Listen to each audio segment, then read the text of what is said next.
तो मखनाहा के गांव में मैं एक स्कूल में गया था जो कि गवर्नमेंट स्कूल है। वहाँ पर मैं उन लोगों को मैथ को लेकर के कुछ समझा रहा था, साथ साथ उसको थोड़ा सा मोटिवेशन टाइप लेक्चर दे रहा था, जैसे कि हमें कभी हार नहीं मानना चाहिए। ठीक है, चाहे एक बार में हिसाब बने ना बने, 8-10 बार 100 बार कम से कम ट्राई करता रहो। और जो मेरा दोस्त कैमरा को रिकॉर्डिंग कर रहा है, वो क्लास के साथ साथ ये आप देख सकते हैं स्कूल का भी नज़ारा है। काफ़ी बेहतरीन तरीके से इस चीज़ को सजाया गया है। फिर इन सब चीज़ों होने के बाद हम लोगों ने थोड़ा सा लास्ट में वही थोड़ा बहुत हंसी मजाक इधर उधर के काम सब किया। वो सब काम करने के बाद हम लोग यहाँ से निकल गए। वहाँ से निकलते टाइम हम लोग सोच रहे थे, बोल रहे थे कि आखिर कल तक हमारा सेल कितना होगा। तो उसके लिए आपको कल तक का वेट करना पड़ेगा। फिर हम लोग किसी और स्कूल में गए जो कि मट्ठी में था। वहाँ पर 6 to 8 क्लास तक था। ये सब 8 क्लास तक का ही स्कूल था, इसलिए 6 to 8 क्लास को एक ही क्लास में सभी बच्चों को रख के हम लोगों ने समझाया कि हमारा बुक क्यों ज़रूरी है, आप लोगों को इसको क्यों लेना चाहिए, क्यों ख़रीदना चाहिए।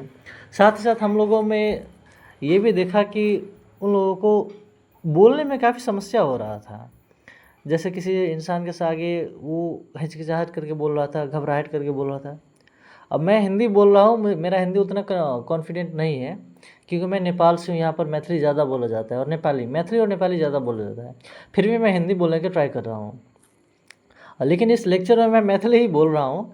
और बोलते बोलते मेरा लेक्चर हो गया ख़त्म। फिर मैंने वो अपने मोबाइल को किसी और को दिया था, उसको बोला था रिकॉर्ड करने के लिए। उन भाई से रिकॉर्ड ठीक से तरीके से नहीं हुआ था।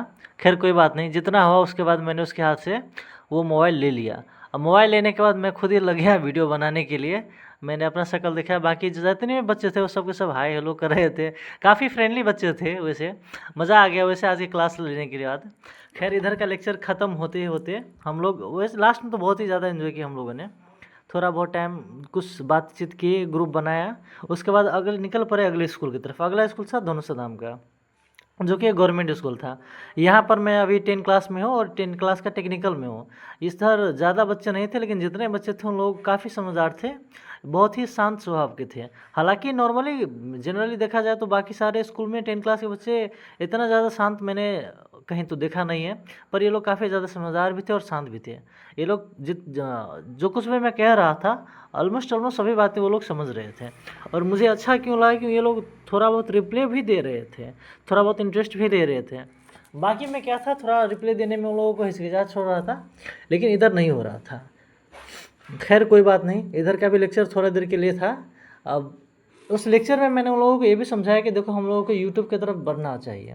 अब यूट्यूब क्यों ज़रूरी है, सिंपल तरीके से मैंने उस लोगों को बताया था कि भाई देखो, एक इंसान को जितना टाइम घर बनाने में लगता है, पहले वो एजुकेशन कंप्लीट करता है, फिर जॉब करता है, फिर वो पैसे कमाता है, तब जा कर के वो एक ज़मीन खरीदता है, उसके ऊपर घर बनाता है, फिर उससे रेंटल इनकम जनरेट करता है। इन सब प्रोसेस में उसको 8 से 10 साल कम से कम लग जाता होगा। लेकिन उससे बहुत ही ईजी तरीके से अगर आप लोगों ने यूट्यूब के ऊपर अच्छे खासे तरीके से मेहनत कर लिया, और मेहनत करने के बाद मान लीजिए आपका चैनल मोनेटाइज हो गया, तो मेरे ख्याल से उस चैनल से मिनिमम बहुत कम आएगा, तभी आपको 15 से 20 हज़ार रुपये नेपाली पैसा आएगा। खैर इतने टाइम तक मेरा लेक्चर भी ख़त्म हो गया था। इसके बाद मैं चल गया और दूसरे क्लास में, क्लास 8 में। मेरे ख्याल से मैंने इसमें उन लोगों को बताया था कि मैथ क्यों पढ़ना चाहिए क्लास 8, 9, 10 तक। कम से कम 10 तक तो बहुत ही ज़्यादा इंपॉर्टेंट है, लेकिन उस पढ़ाई के साथ साथ में उसको मैथ में वो लोग काफ़ी ज़्यादा वीक भी था। ऊपर ऊपर में तो था ही, क्योंकि उन लोगों का बेस बहुत ही कमज़ोर था, बेस उतना स्ट्रांग नहीं था। तो इसीलिए मैंने उनको समझाया कि देखो बेस ज़रूरी होता है। साथ ही साथ मैंने उन लोगों को समझाया कि मैथ के साथ साथ आप लोगों को इंग्लिश को भी अटेंड करना पड़ेगा, इंग्लिश लैंग्वेज भी सीखना पड़ेगा कि इंग्लिश में आप लोग क्या पढ़ते हो, क्या रीड करते हो, उसको फिर अंडरस्टैंडिंग क्या करते हो, वो सब आपके लिए बहुत ही ज़रूरी है। वो सब जानना फ्यूचर में सभी के सभी काम आने वाला। खैर इन एजुकेशन लाइफ में मैंने अब तक ये देखा कि इधर स्किल के ऊपर बहुत ही कम फोकस किया जाता है, ज़्यादा से ज़्यादा फोकस किया जाता है कि किस तरीके से इन लोगों का कोर्स ख़त्म हो। मेरे ख्याल से अगर स्कूल टाइम में अगर कोर्सेज के साथ साथ अगर स्किल्स भी सिखाया जाए तो मेरे ख्याल से बहुत ही बेहतर होगा। अब आप लोगों का क्या राय है इसमें, आप लोग कमेंट कीजिएगा, ये तो मैं आपको बता ही सकता हूँ। खैर कोई बात नहीं, इधर कितना मेरा बुक सेल होगा नहीं होगा वो भी अब हम लोग कल के वीडियो में देखेंगे। मेरा वीडियो काफ़ी ज़्यादा लंबा तो नहीं होना चाहिए, फिर भी मैं बहुत थोड़ी देर तक के लिए मैं वो आपको बताना चाहता हूँ कि ये मेरा लास्ट वीडियो नहीं है। ये अभी का जर्नी में जो मेरी लाइफ का जर्नी है ना, वो यहाँ से अभी स्टार्ट ही होने वाला है। मैं पहले टीचर था, टीचिंग करता था, उसके बाद मैंने टीचिंग का जॉब छोड़ दिया और मैंने टीचिंग का जॉब छोड़ने के बाद ये एक दूसरा सेक्टर को सिलेक्ट किया।